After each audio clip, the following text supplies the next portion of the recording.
Anyone who has never made a mistake has never tried anything new.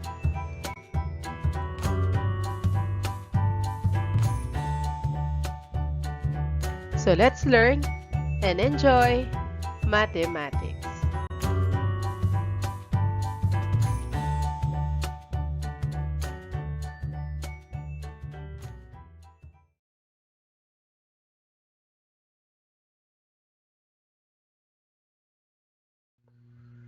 Let's do it. Let us identify the common ratio.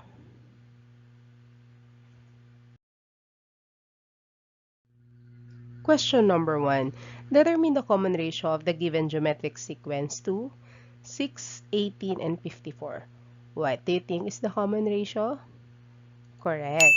The answer is equal to 3 because 6 divided by 2 is 3. You may try also 18 divided by 6, that is also equal to 3. And 54 divided by 18, that is also equal to 3.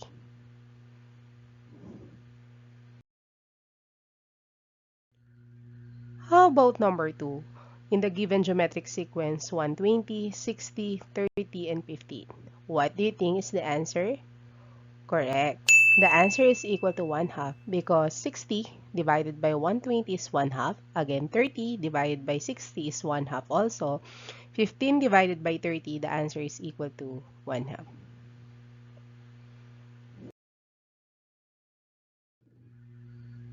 Can you check number 3 in the given geometric sequence? What is the common ratio of 5, 20, 80, and 120? What do you think is the answer?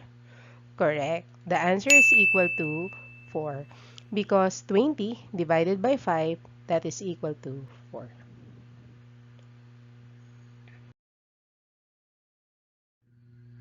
How about number 4? In the given geometric sequence 8, negative 8, 8, negative 8, and 8. What do you think is the answer? Correct. The answer is negative 1 because negative 8 divided by 8, that is negative 1. 8 divided by 8 is 1.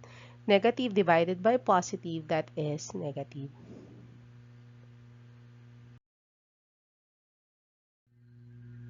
How about 5? In the given geometric sequence 12, 12, 12, and 12. What do you think is the answer?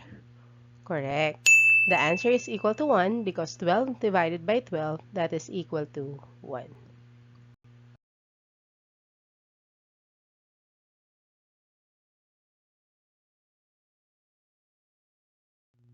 What is finite geometric series?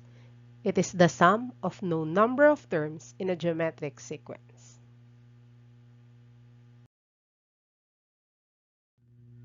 Let us get the sum of the first 5 terms of the geometric sequence: 2, 4, 8, 16, and 32.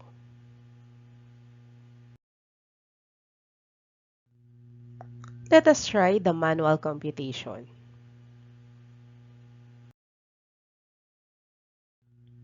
So 2 plus 4 is 6, 6 plus 8 is 14, 14 plus 16 is 30, 30 plus 32, the answer is equal to 62. So the sum of this finite geometric series is equal to 62. The formula to be used if r is not equal to 1, a sub n is equal to a sub 1 minus a sub n times r all over 1 minus r. It is applicable when the last term is given. How about the second formula? A sub n is equal to a sub 1 times the quantity 1 minus r to the n all over 1 minus r. It is applicable where the last term is not given. A sub n denotes sum of the n term. A sub n is the n term or the last term. A sub 1 is the first term. N is the number of terms and r is the common ratio. In the given geometric sequence 2, 4, 8, 16, and 32, the first term is equal to 2, the last term is 32, and the number of terms is 1, 2, 3, 4, 5, so n is equal to 5.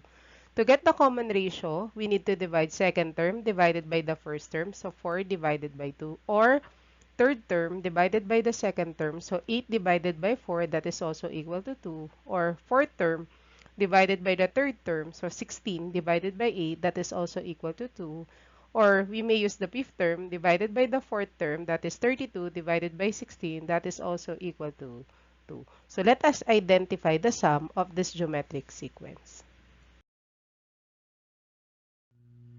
The value of r is equal to positive 2. So we may use the formula because r is not equal to 1. We may use the two formulas. So let us try the two formulas to compare.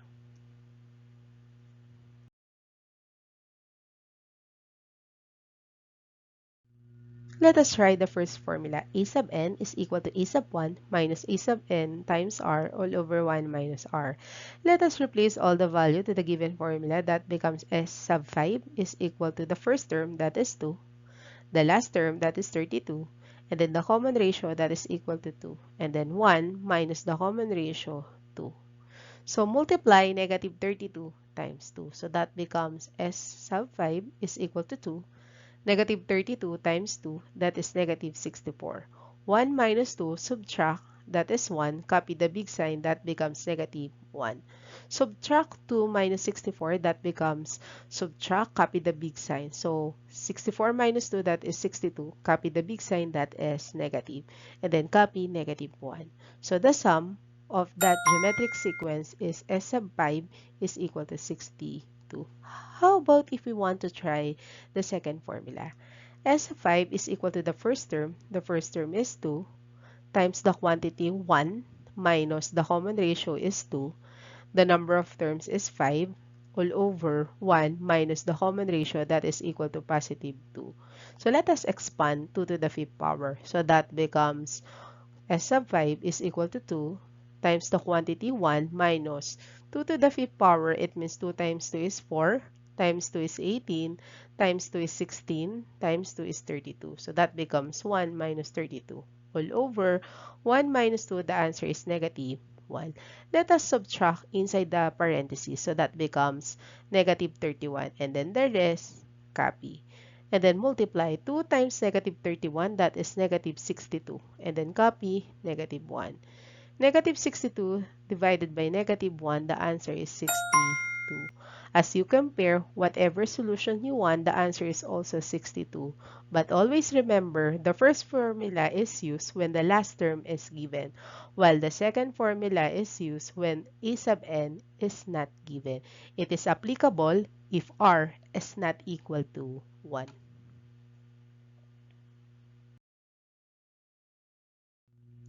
What if r is equal to 1? The formula to be used is a sub n is equal to n times the first term.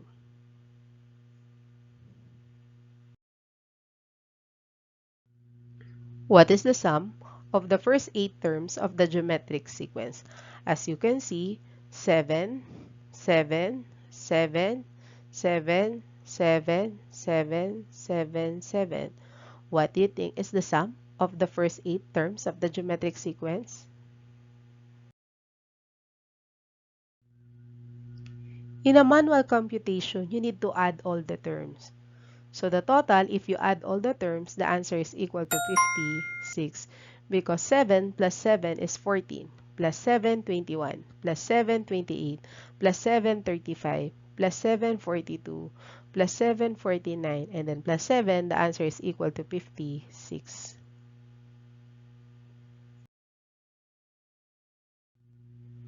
If we use the formula, if r is equal to 1, the formula is a sub n is equal to n times the first term. So what is the value of n? So 1, 2, 3, 4, 5, 6, 7, 8. So n is equal to 8 times the first term. The first term is 7. So 8 times 7. So the sum of the 8th term is equal to 56. So whatever solution you want, that is the same answer.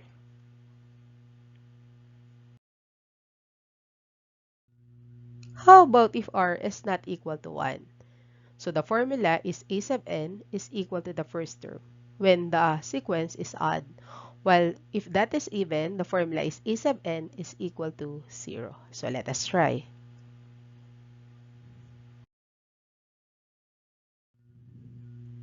The geometric sequence 7, negative 7, 7, negative 7, 7, negative 7, 7, and negative 7. The number of terms is equal to 8. So if that is 8, let us try if the given common ratio is negative 1. Negative 7 divided by 7, the answer is negative 1. It means the formula, if n is even, that is 8, a sub 8, so the answer is equal to 0. So let us check. Negative 7 plus 7, the answer is equal to 0. Negative 7 plus 7, the answer is also equal to 0. Negative 7 plus 7 is 0. Negative 7 plus 7 is equal to 0. As you can see, in a manual computation, the answer also is equal to 0.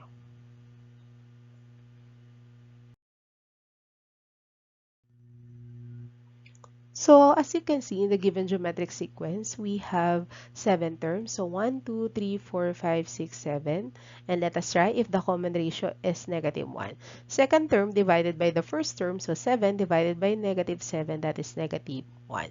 So it means the formula, if n is odd number, s of 7 is equal to the first term, that is negative 7. So let us try in a manual computation. That becomes negative 7 plus 7 is 0.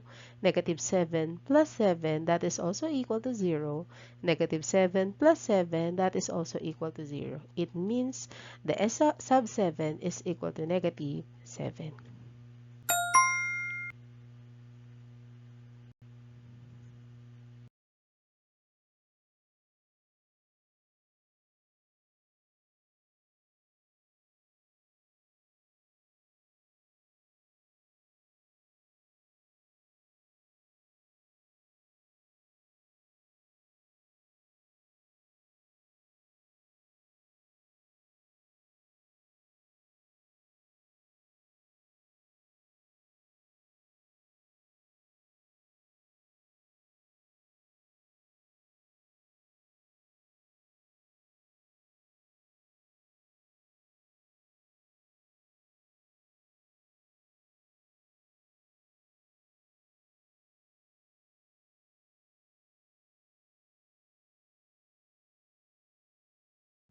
So what you have learned?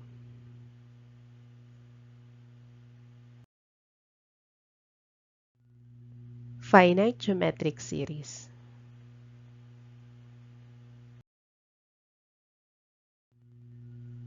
So the formula for the finite geometric series, if r is not equals to 1, we have two formula. A sub n is equal to a sub 1 minus a sub n times r all over 1 minus r, if the last term is given.